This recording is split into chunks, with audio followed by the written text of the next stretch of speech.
I would say the Enforcement Act is having a gap mostly on the literature, the scientific finding that they're using.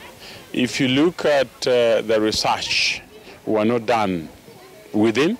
The samples were probably Caucasians. So I would encourage if they can widen, and this is to researchers as well, Kenyan and international researchers, to ensure that we have our athletes as well use as sample tests. So when we are having biological parameters, because see, we are originally, there's a predisposition of our living area, so we live at high altitude. And the ABP is along the biomarkers as well. So if we eliminate those gaps, I have a little bit of an issue on how the elite level are being treated. I.e., if you're within the same category of an athlete and you're elite, you should go through the same testing. You should not be subject that you are a Kenyan.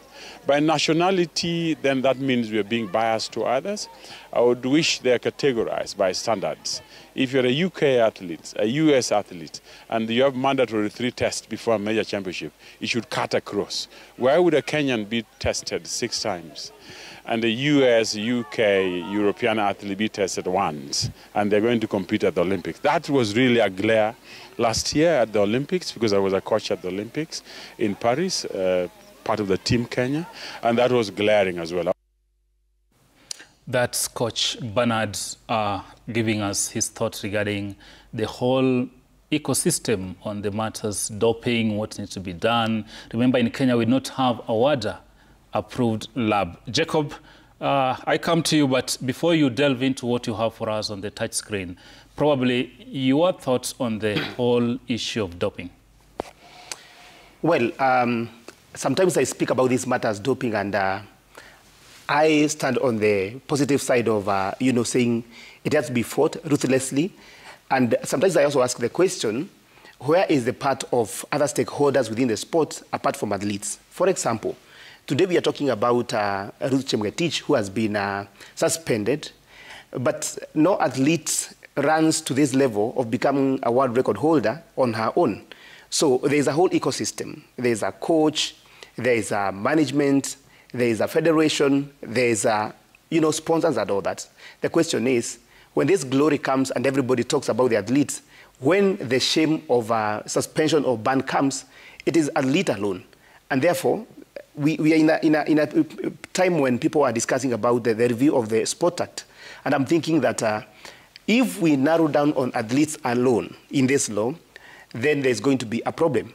It needs to be all round, because you have had about hundreds of athletes in Kenya who have been suspended or banned. But the question is, how many coaches have been banned or suspended for the same? How many managements, for that matter, have also been sanctioned? And therefore, we have a lot of gaps on the same. Then there's also the idea of, how our athletes sometimes are treated, like Coach Ouma has just mentioned there. You see, it is a whole industry. Anti-doping and doping is a whole industry. And whenever we are heading to a main championship, say the Olympic or the One Championship, you always get a big fish, quote unquote, caught in this, mud. And then the question will always be, why before every major championship? That script, is that pattern, why? Is it just a coincidence, or is it something that is normally scripted? You won't know. But like the coach mentioned, of course, all efforts, we have to fight doping, but I don't believe that for us to win this war, having seen money put on it, having seen a lot of campaigns, even here, as media people, we have done the same, and we are still not winning it, we have now to shift and cast the net wide, beyond the athletes. Absolutely. Take it away then, what you have for us, Ruth, at a glance. Absolutely. And we're talking about today Ruth Chepng'etich. Once again, we have to say it is a suspension, not a ban, because of this substance that has been found. Ruth is the world record holder marathon, and for starters, the suspension does not affect this record because the sample was collected around March this year, meaning that this record, which she registered last year in Chicago, then is not affected by this result. Born 1994, and of course now, you look at her accolades and you wonder what would be an athlete looking for if you have all these kind of records. World record holder, 2019 world champion, she won it in Doha, Qatar, before coming to win, you know, she's a 3-time Chicago Marathon champion, 2021, 2022, and 2024. Now, you know very well that Chicago is one of the world majors out of the 6 top marathons in the world. Then you talk about the medals that she has won beside the World Championship. CS Chicago silver medal is also 2023. The year she did not win it. And also she has won a bronze medal in the London Marathon, another world major, of course. And she was once the half marathon world record holder. She registered that one in at the Istanbul Marathon, April 2021. But now that record is now held by Ethiopian called the Tensebet Gidi. She was once in that category. Now, hundreds of Kenyans have been suspended or banned, and that's why we are in category A of WADA. And there are many names, but we can just sample a couple of them and see really why. The other day, Coach you know, Stephen Mwaniki of Sprints was saying that Kenya looks like a groom going for a wedding in a white gown, but with a huge toe, 2-time Boston Marathon winner, 2006, 2013, Chicago Marathon champion, 2013, was found one time in that mess. And she was banned in 2014, initially for 2 years, then added 4 more after testing positive for EPO. Now, this EPO is a blood booster, which the moment an athlete is having used it, there is always a very little chance of escaping. The other one, which actually saddened Kenyans, was that of Jemima Sumgong.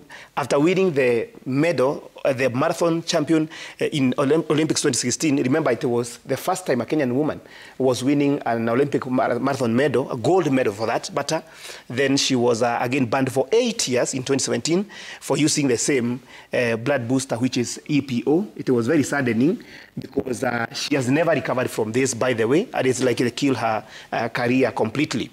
Now, this is an athlete that I admired watching, 1,500 meters, Asbel Kiprop. Even today, when I remember the events of those years when he was winning, 3-time champion, a world champion, 1,500 meters, and 2008 Olympic gold medalist, you know, he was banned for 4 years in 2017, again, because of this animal called EPO. For those who saw Asbel and who remember how he used to run, it was just fun in 1,500 meters, and it's very painful that he's not there anymore. The ban, now the 4 years are over, but he has struggled to come back, you know, because of that psychological torture and, of course, the time wasted. Now, there's another man who was rocking the world in the world of marathon, Wilson Kipsang, 2-time London Marathon champion. This is a world major in marathon, 2012, 2014. Of course, he also won the New York City Marathon in 2014. You can imagine that was a good year for him, London and New York City Marathon, before also winning the Berlin Marathon. Again, it was in 2013. You can imagine all these world majors to his name, Wilson Kipsang.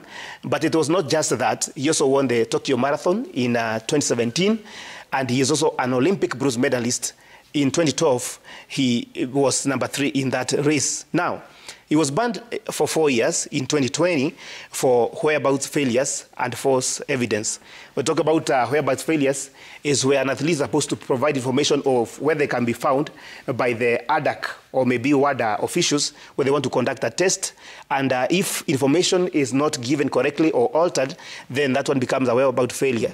But again, there's a part of false evidence where if in the case an athlete is caught to have tried to, you know, falsify or maybe to contradict the information given there, then there is more punishment that comes with it, and that's why he had to be banned. Of course, he's not coming to return to marathon because he had almost achieved everything before he was banned, and now he's not running anymore.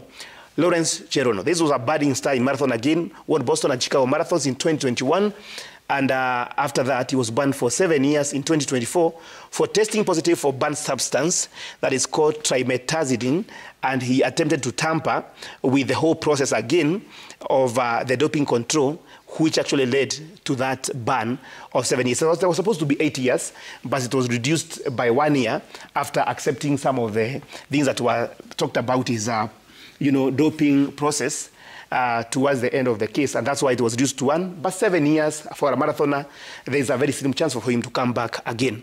Now, there's another man who was supposed to start for Kenya for a long time. And maybe people ask why we have a drought in 1,500 meters. It's because after Asbel Kiprop, this is the man who was supposed to take the baton from him, Elijah Manangoi, and actually was a student of the coach who just spoke before this segment, Bernard Ouma. Now, Elijah Manangoi was a 1,500 world champion 2017.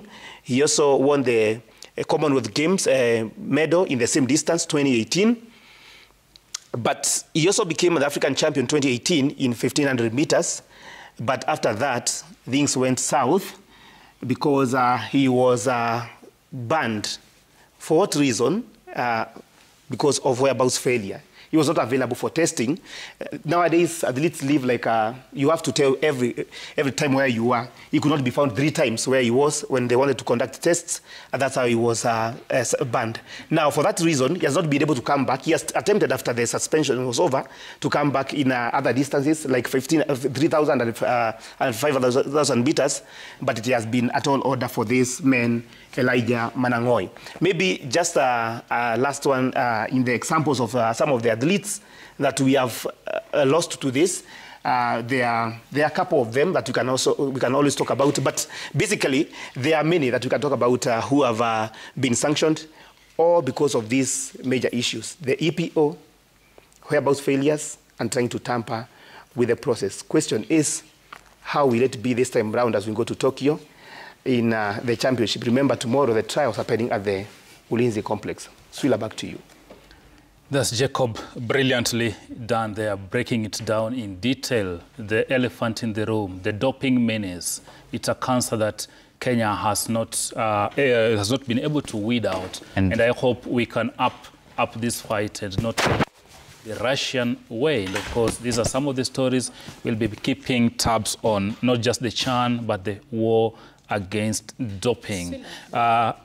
We want to take a break. Before we go for a break.